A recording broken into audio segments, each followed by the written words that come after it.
Most new mortgage brokers think that employers hire based on qualifications alone. If you finish CMAP, you apply for the job and you get it, okay? But that is very rarely how it works. Employers are hiring potential, not polish, and they're far more selective about the attitude than beginners actually realize. So let's get clear about what we're going to be covering in today's video. We're going to look at what employers actually prioritize when hiring trainees, the traits that matter more than qualifications, and how new mortgage brokers can stand out without experience. So what are employers really hiring for? You see, a trainee mortgage broker role is an investment. An employer isn't just filling a seat, okay? They are committing time, they're committing supervision, and more importantly, they're committing responsibility. And that is why the first thing they assess isn't knowledge, it's trustworthiness. They want to know whether you're going to turn up consistently, follow the process, take feedback seriously, and treat regulated advice with respect. You see, skills can be taught, but judgment and reliability, they are much, much harder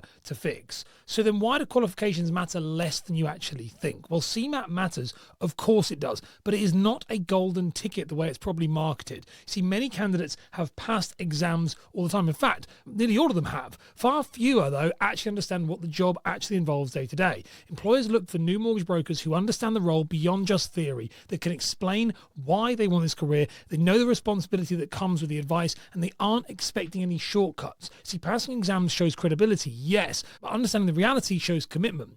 So let's talk about the traits that employers are always consistently valuing. So across most firms, the same traits come up time and time again. Employers value trainees who are organized and detail-focused, calm under pressure, comfortable asking questions, and willing to start with admin and casework. You see, a trainee who learns the process properly becomes way more valuable significantly quicker. But a trainee who wants to rush advising, they actually become a risk, most likely to the principal. So how do you demonstrate these traits in practice? You don't need to have experience to show intent, but you do need preparation. That means researching the firm before you apply, understanding the client base that they actually work with, being honest about what you know, and more importantly, what you don't know, as well as showing curiosity rather than just being confident and showing bravado. You see, employers will notice the effort, and a thoughtful application beats a generic CV every single time. But then what do employers expect in the first year as advising? You see, the first year isn't about income or status.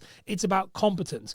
If employers expect more than that, personally, I'd run for the hills. Employers should be expecting new mortgage brokers to learn the systems and processes thoroughly, observe experienced advisors, handle admin accurately, and build confidence gradually. Those who respect the learning curve progress faster than those who fight it.